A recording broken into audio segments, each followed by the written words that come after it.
BD here, welcome back to the channel, and in this video we are talking about Peacemaker Season 2. This is my spoiler-free reaction / review, so I can say whatever I want, spoiler-free, about Peacemaker Season 2. I've seen the first 5 episodes. I went to the premiere in New York City, where they showed 1 episode on the big screen, which was awesome. I wish I could watch this whole show on a big screen.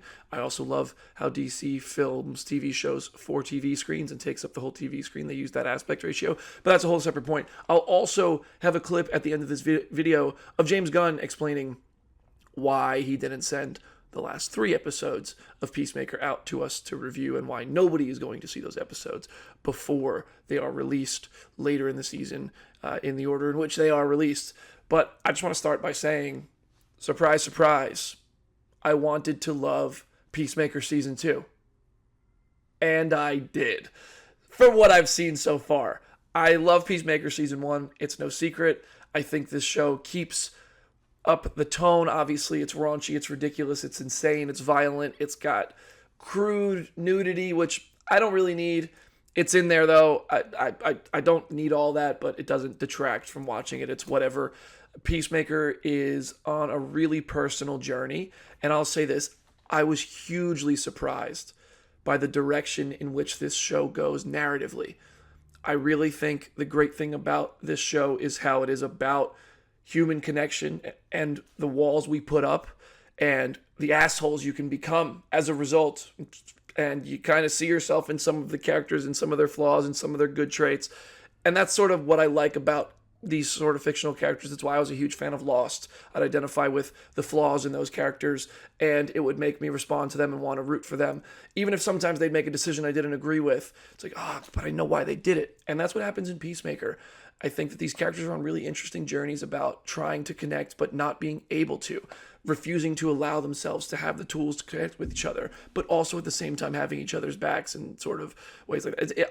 I think Harcourt in particular is on a really interesting journey in this season. I think Jen Holland did a really good job with what I've seen in the first 5 episodes in action sequences and in emotional beats. And John Cena crying on command, bro. I thought Cena's work in this is really, really good, man. And I think when you put Cena and Danielle Brooks together, you can tell these two have great chemistry.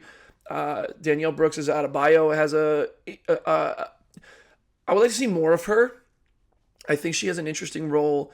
I'm trying to talk about this without giving anything away, because there's some stuff that happens like very early on in the first episode without a bio that sends her on an interesting emotional journey with her own independence. Steve Agee's Economist is really cool. Frank Grillo as Flag. I really dig Frank Grillo. I think he's just kind of like a man's man, good, cool dude. And as Rick Flag, he's a hard ass. And obviously this is a story of Rick Flag wanting revenge on Peacemaker for what he did to Rick Flag Jr., his son. And the way that this show ties up the questions of, what's canon, what's not canon, shocked me. It happens quickly. And it makes sense for me. If you're a canon snob who's been paying attention to this stuff, you'll get it. You'll instantly go, cool, I get it now. And I really, really liked that. I will have a clip of James Gunn explaining that as soon as that part airs. And I'm excited to share that. But my goodness, I thought it was really, really clever and surprising. Like the parts that are canon and the parts that are not canon really surprised me. And I don't want to say more than that. Some people might even just say you said too much. But I thought that was really cool. And for the quality of the season, I think it starts really high. There's a little bit of a dip, and then it picks back up. The way episode 5 ends, I'm like desperate to see episodes 6, 7, and 8. And what I know about episodes 6, 7, and 8 are the show's going to be very, very good. The action in this season is really cool. Harcourt has a good action scene very early on. She has a great action scene in episode 5. Peacemaker is doing some really cool stuff.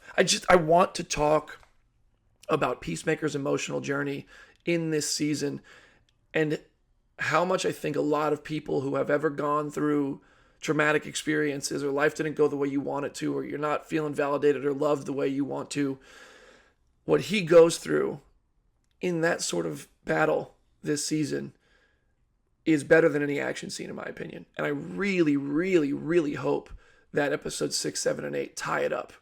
And part of me goes, I wish he sent the whole season. I do wish they sent the whole season. I want to see the whole season.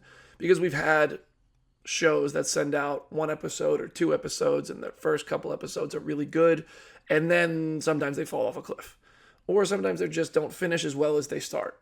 Maybe the cliff was dramatic, but that has happened, and sometimes you see the rest, and then sometimes you see the rest and it holds up. But in the case of Peacemaker, we've seen more than half of it now. I've seen more than half of it now, and I'm just satisfied with it.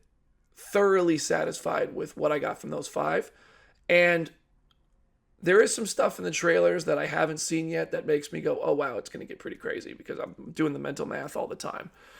But I think that what they did with this is really good. And I want to give one more shout out to something. The music. Unsurprisingly, James Gunn is picking great music. I've been introduced to Foxy Shazam because of James Gunn's music choices. And I've downloaded a bunch of the music. I think it's really good. I love Foxy Shazam now. Eric Nally, shout out to friend of Faye's Hero.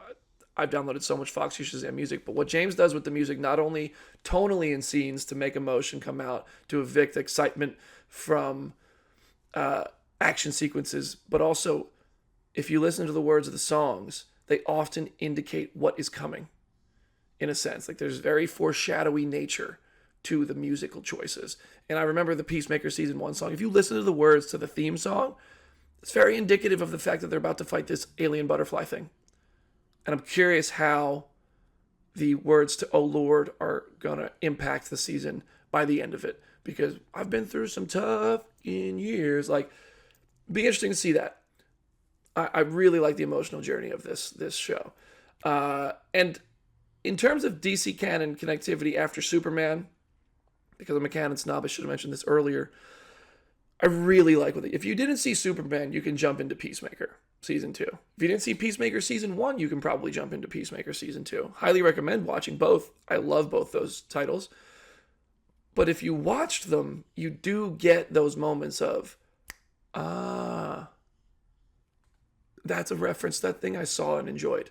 That's a reference to this other thing. You're in on the joke with them, I guess, is a good way to. It's like an inside joke that we're in on, and the connectivity works, and it's clear that this was all, there was a through line, somebody was behind the scenes doing all of it, keeping all the pieces of the puzzle connected. And I always appreciate when that happens in a franchise that is a shared universe with characters that appear in different properties. And maybe the last 3 episodes you will have to have seen Superman. Maybe it will be more dependent on knowledge of Superman. Creature Commandos doesn't seem tremendously important to this one, but obviously it's a nice, additional context for you, especially with Rick Flag. But I haven't felt like Creature Commandos was integral. Superman is the one that seems like the biggest lead in, and obviously Peacemaker Season 1. But overall, I really, really loved what I saw from the first 5 episodes, and I can't wait to see the last 3. I don't want to give a score on Peacemaker Season 2 yet. I will do episode by episode scores when they release, but I don't want to score the show yet because I haven't seen the final 3. I'll just say what I've seen so far, I fucking love. I'm really into this show. It's no surprise, man. Like, I don't know. Sometimes I want to love something and I don't end up. Okay, I liked it, whatever. I didn't like it, whatever. But I wanted to love this and I did. So without further ado, I'm going to end this video with James Gunn explaining why he didn't send out the last 3 episodes.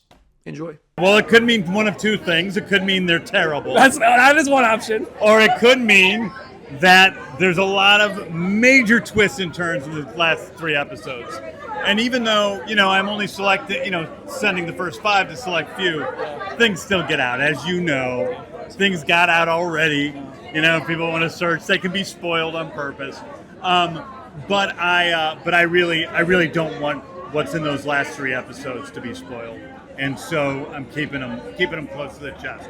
I won't even let my publicist see them. That's the God's honest truth. Whew, okay, all right. I can't wait to see it, man. Thank you so much for watching this video, everybody.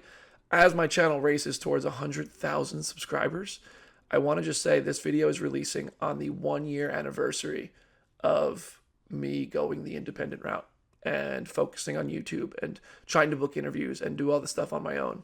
And your support, your engagement, your thumbs up, your comments, your positivity, your enthusiasm means the world to me. I wouldn't be able to do any of this without people watching my stuff. That's the facts. And I am genuinely so thrilled that you guys are giving me the opportunity to keep doing this stuff. Thank you. I can't wait to talk about Peacemaker and more with you all on the channel going forward. And please subscribe, hit the like, and all those good things. I'll see you in the next video.